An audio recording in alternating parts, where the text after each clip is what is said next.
I'm Harley Jean. I was a bit of a nightmare at the start actually, so I didn't really have no structure. I had no idea that I wanted to do anything in academia. Pretty much hated school, hated college. Went to a few colleges, so I had no idea that I was going to ever end up at university. It almost just felt right because I was in sport, that it was like a natural progression to carry on in that field, but just a slight different pathway. Growing up, I never wanted to do something that I didn't want to do, if that makes sense. So when I used to speak to people and I was like, oh, I really hate my job, I never wanted that to be me. It was always like, I hope that I do something that I really enjoy. You know, you spend pretty much most of your life at work, so you may as well do something that you love rather than doing something that you don't. So I was very passionate about something in sport, but I just never knew what until I actually got to uni. I didn't actually have enough UCAS points to get to uni, so I remember calling a guy called Chris Cattell, and he's kind of the guy that started it all off. So I called him, and he was like, well, you know, how can we help really? And I was like, I really want to come to uni for numerous reasons. One, to almost get me out of the area that I grew up in, which was Birmingham, and it was a bit of an interesting place to start out. Lots of different social groups, and I think it was a good time to make a fresh start. Ended up on a HND, so I didn't have enough UCAS points to get onto the degree pathway, and that was in sports coaching and physical education. So that's where the journey originally started at the University of Worcester. I think it was more so a starting point of what kind of coach you want to be, or what coaching are you doing now, and it was at a real basic level, but I think that was the starting point that I needed it to be at. If I'm being totally honest, if I went straight into the degree, I probably wouldn't be here now, because I wasn't ready for that type of work, I guess. And one of the best parts about the degree, it was small numbers. You know, you wasn't in large numbers of students in the room. It was, you know, 7 or 14 max students with one lecturer, and they really got to know you and understand you as a person, and that really resonated with me, because that's how I like to work with my players, or, you know, anyone else that I'm working with. So definitely the HND was a great starting point. It taught me a lot of things about being a coach, about being a person, and that's where I started to actually make some you know, goals where I wanted to end up really. It's like, Holly, you won't be able to do a PhD. That's a bit too far-fetched because of my background and my knowledge, less of knowledge, or lack of knowledge rather. So yeah, that was a bit of an interesting one that I had. But I always wanted to be the best coach I could be, and that I've really ended up with some great values and beliefs from the HND that taught me what kind of coach I wanted to be, and, you know, around empowering my athletes, because I was empowered on that HND. Around responsibilities, you are given responsibilities on the HND, and that I think that really stuck with me. So partly becoming the best coach, secondly, eventually doing a PhD, and I wanted to finish with a first, which was not really in sight at the start, but I ended up with, well, I think they call it a distinction on the HND, so that was the aim for that. So from the HND, we was then offered to do a top-up.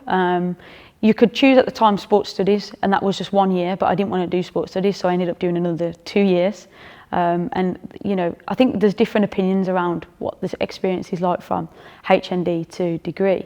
But for me, there was a real difference. You know, I remember sitting in research methods, and I've gone from like 14 people in my class to, you know, 60 people. And, you know, it's quite difficult when you're not very confident. You don't want to put your hand up and speak. You might know the answer, but there's no way. And if you get picked on, you know, there's that fear factor there of saying the wrong thing.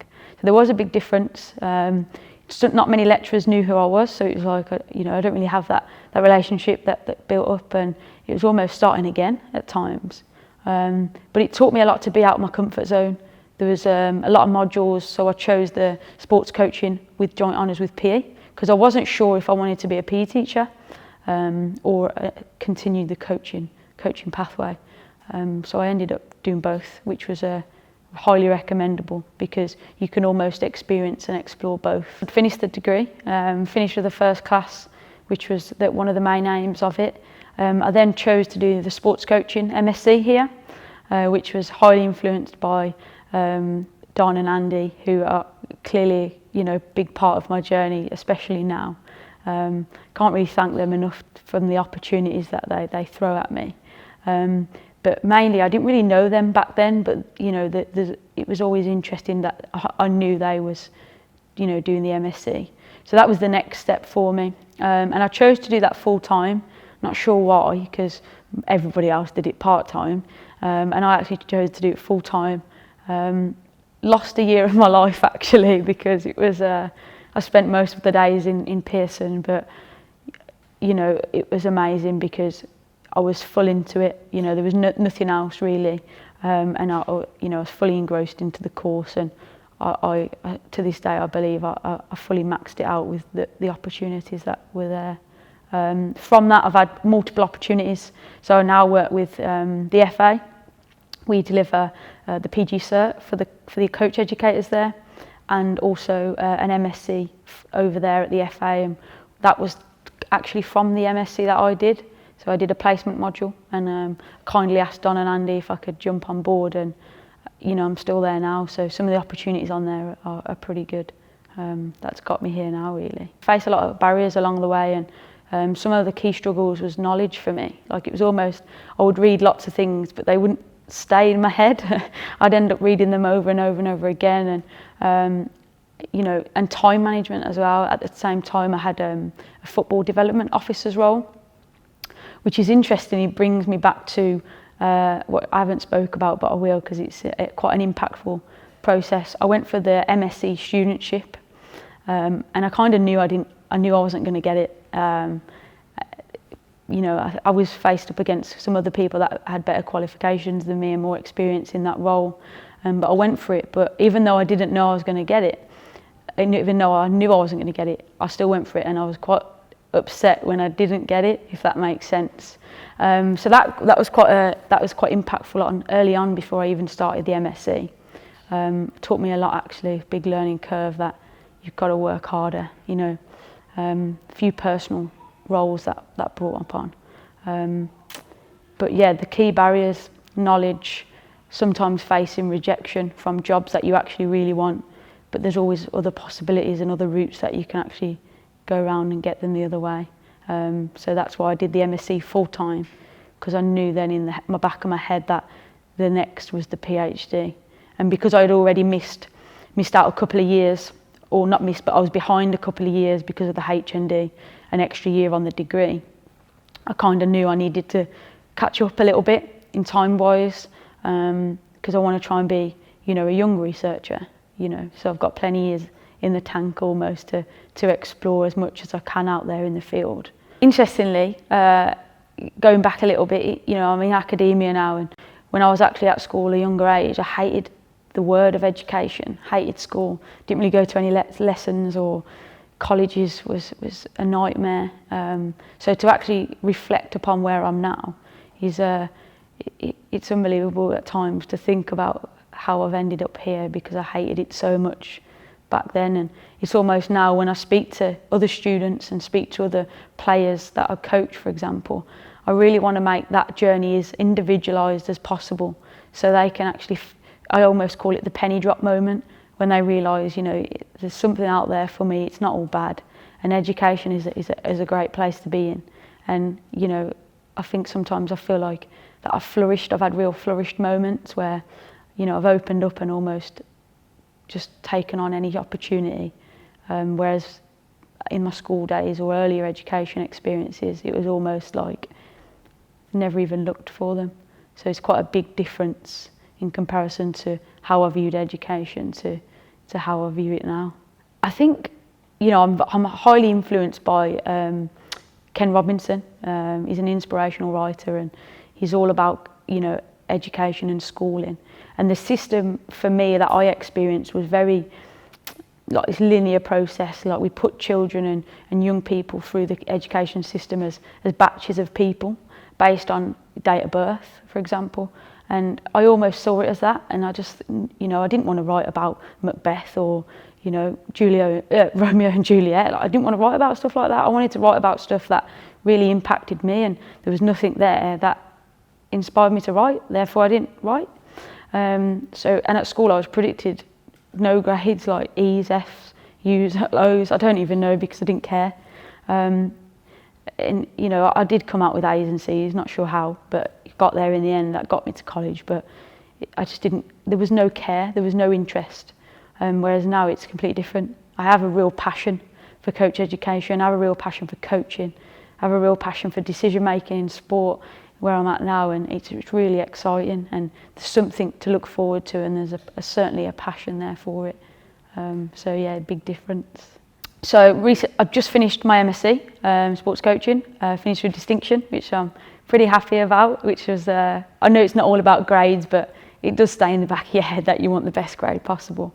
And I've just started my PhD studentship with Don and Andy and Christian as my supervisors, which is good. And I'm looking at team sports, coaches and players, naturalistic decision making. So I'm really excited to get going with that. And yeah, my first week, so it's really good. Yeah, love it. Interestingly, not really a religious person. Family are, but not me. And I actually believe in something slightly different that gets me through these journeys that I go on. And an interesting moment was when I always wanted this PhD, I always wanted this studentship, because I wouldn't have been able to afford it if I didn't have the studentship. And once the PhD studentship was advertised, from that day on, I started to almost train my body and my mind to believe that I'd already almost got the PhD studentship, not in a weird way, but I wanted to make sure that I maximised every opportunity and every possibility that for that moment, that interview, I was fully prepared. And I used to use things like affirmations. I'm a big believer of the law of attraction, which is almost like ask and receive with the universe, quantum physics, which really most people just look at me and like, what are you on about? But it's something that every day I adhere to, and I wake up every morning and read my affirmations that sets my mind ready for the day. And I honestly believe that without those, I would not be where I was now, because I'd have nothing to believe in. And that's what got me through and made me successful in the interview.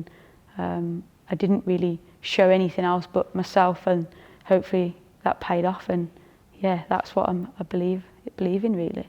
Okay, so playing career started off at school, where I guess it normally happens.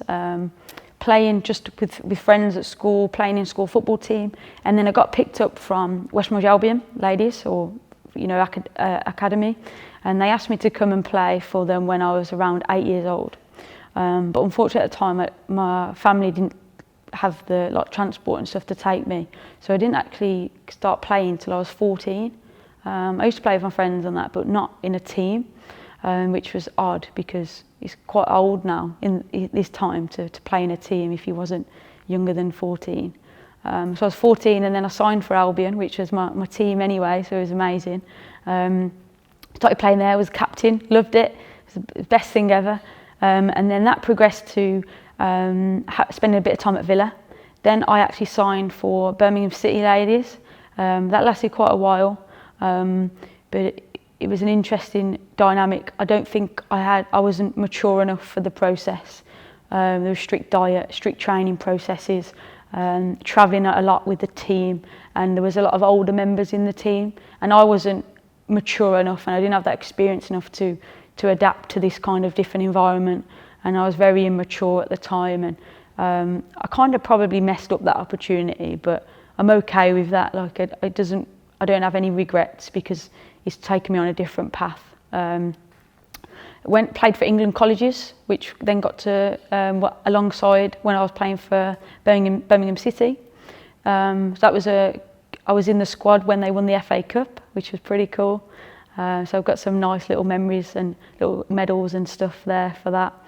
Then I went to play for Wolves for a little bit, which was good, but I always never really fitted the football environment. Like, I'm really tiny, really weak. And then soon as everybody started to get a little bit older, it was like everyone else was growing and I stopped growing.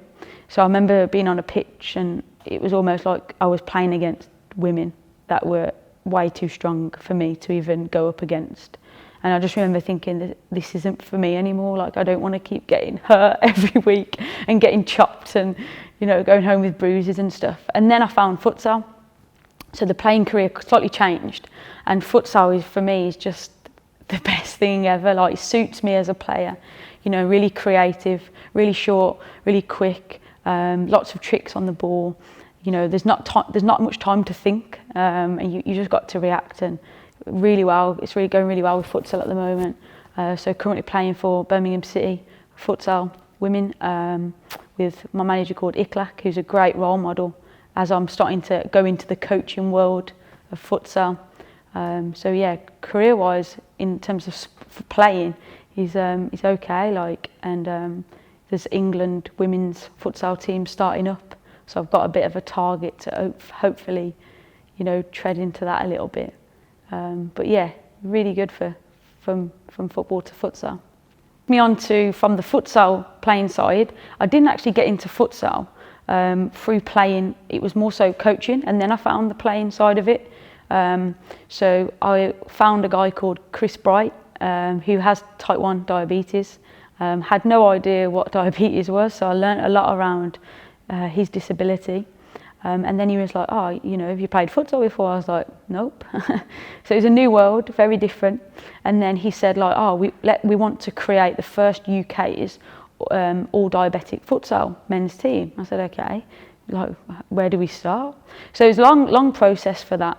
But then we ended up playing in Slovakia with a team that we've created that all have diabetes, all from around the UK, and we actually competed in a Di-Euro tournament, the Euros in Slovakia in 2017. It's a great experience, and I was actually the manager of the team, which is quite a high role for me when I don't really know much around futsal.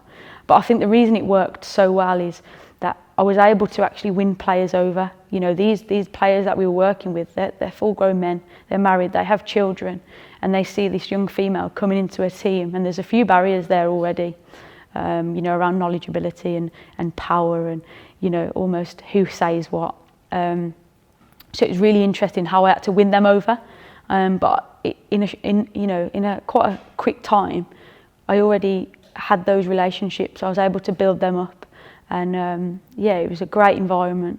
I really focused on creating the best possible environment for these guys. Nobody knew each other because we're all around from different parts of the country. So it's really crucial that we had the dynamics right in the team. We was making sure these relationships were strong, that we trusted each other, and that we had a real care for the players, bearing in mind they actually did have a disability, which was my first experience working with any disability or in sport or anything like that, which was all brand new. And the sensitivity and the variety of how we plan sessions and look after our players and eating and just little things like that you'd never think about if I didn't have that exposure. Then we actually came 11th in the tournament, which is pretty good considering the UK have never actually had a UK's all diabetic futsal team.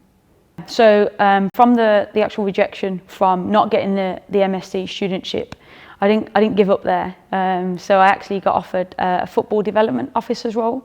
So the university didn't actually have one. So I was like the first one almost.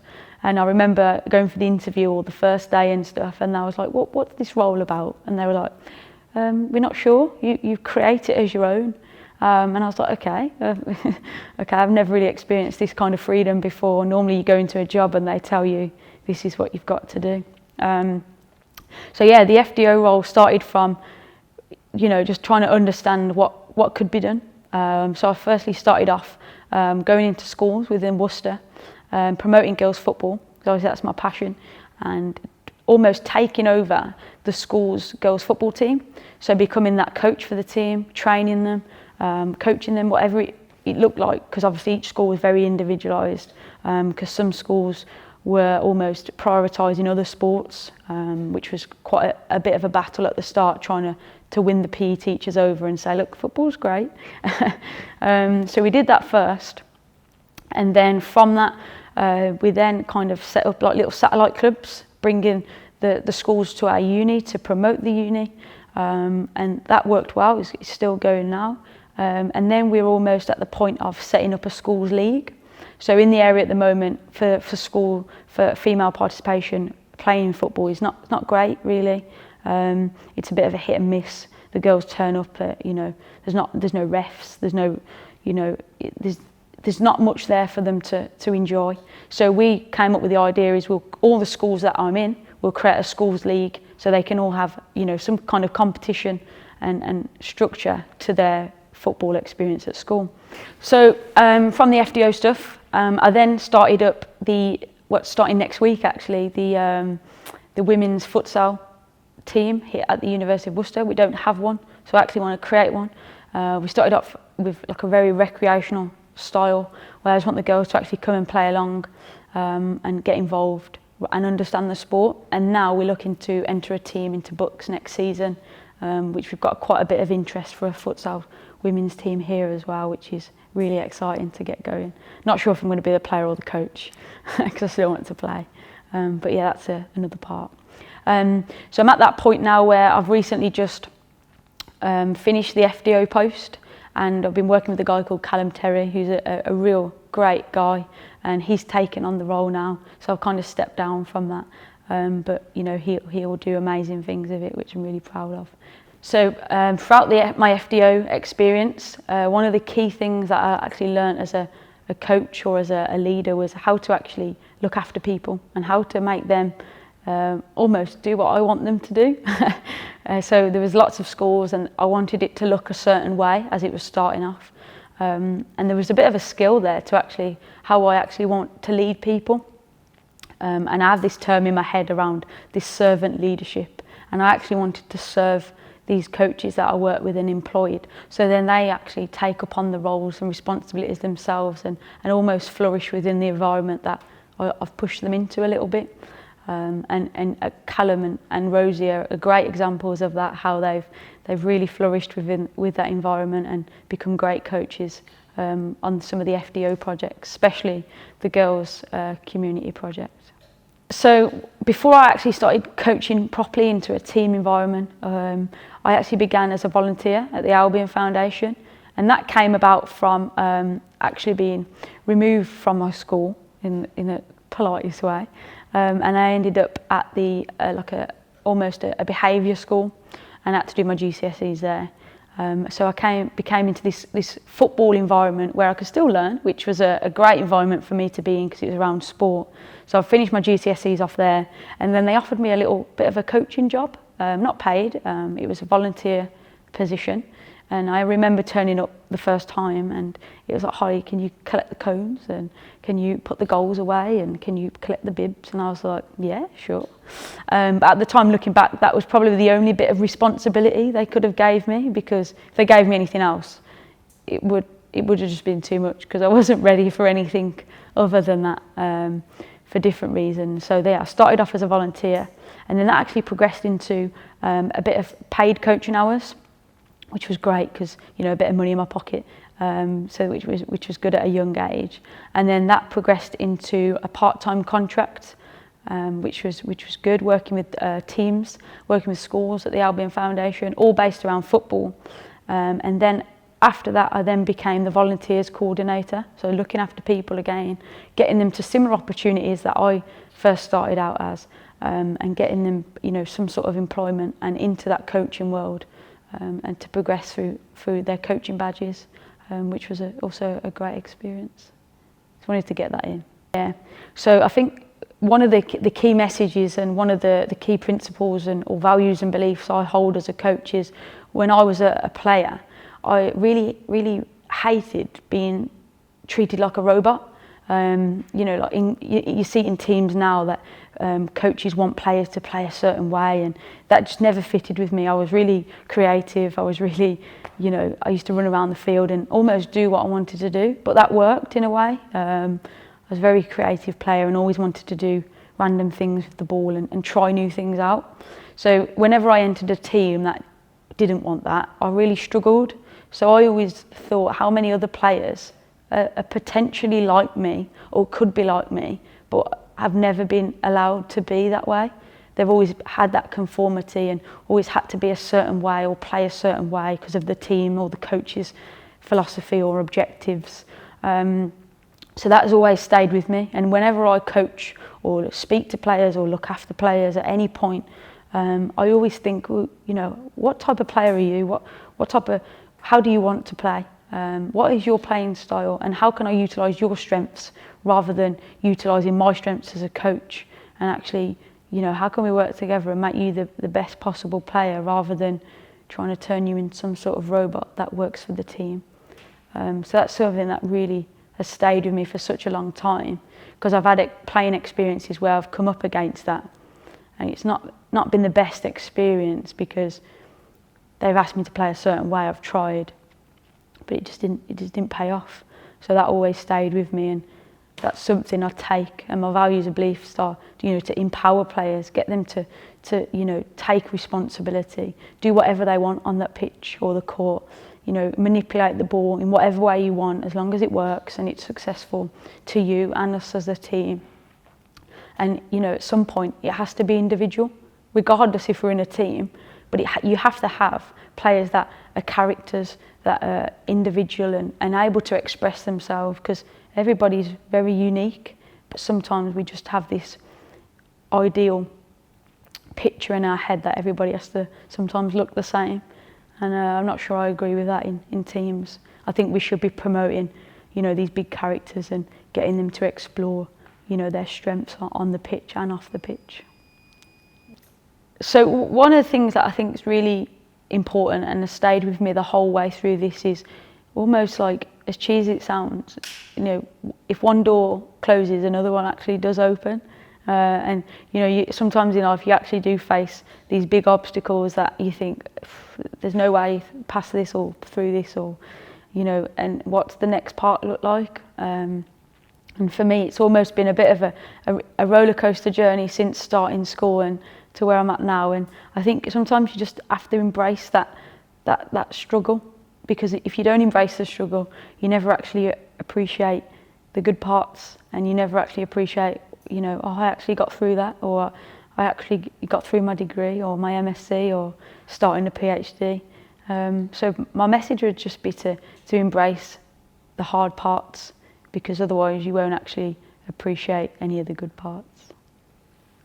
I think one of the reasons why I'm so grateful of all the opportunities, because a couple of years ago I actually went to Kenya on to a charity event to go and do some teaching out there, and my experiences were almost, you just wouldn't believe the situations that the people are in over there, and it almost like took me back a little bit.